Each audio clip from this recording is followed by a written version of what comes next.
Pacific High School is an expeditionary learning school in Sitka, Alaska. It's an alternative high school with about 35 students.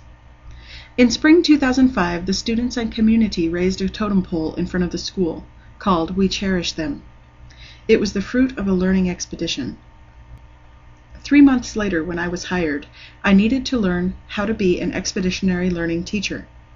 They told me that expeditions would not necessarily require hiking boots, so I really wasn't sure what gear I needed. On a quiet afternoon, I heard a quiet voice.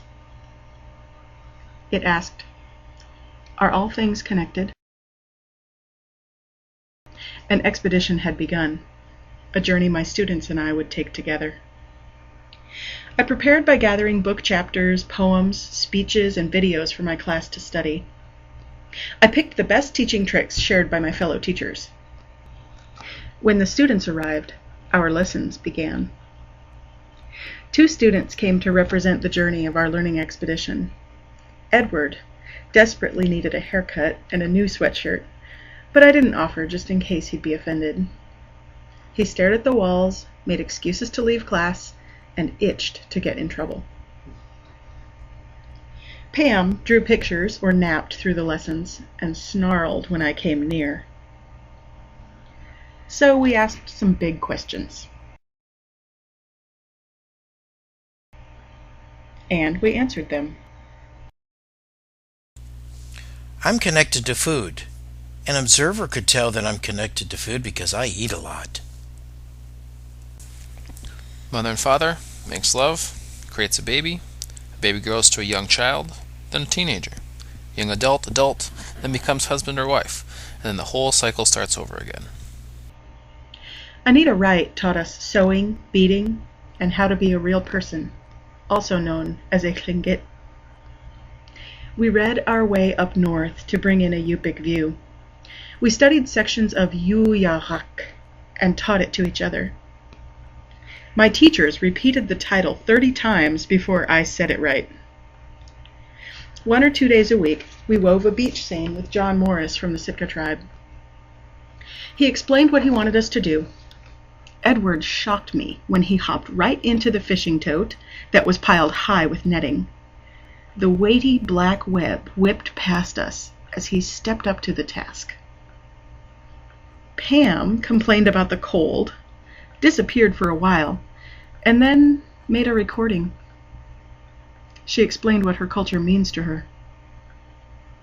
Later, Pam wrote about going to Totem Park, where we worked on the beach seine. Well, you see, it was okay, I guess, because I felt good to know that my heritage still lives on. And to see the wolf totem, it reminded me of my family, my grandpa who died a long time ago, my dad too.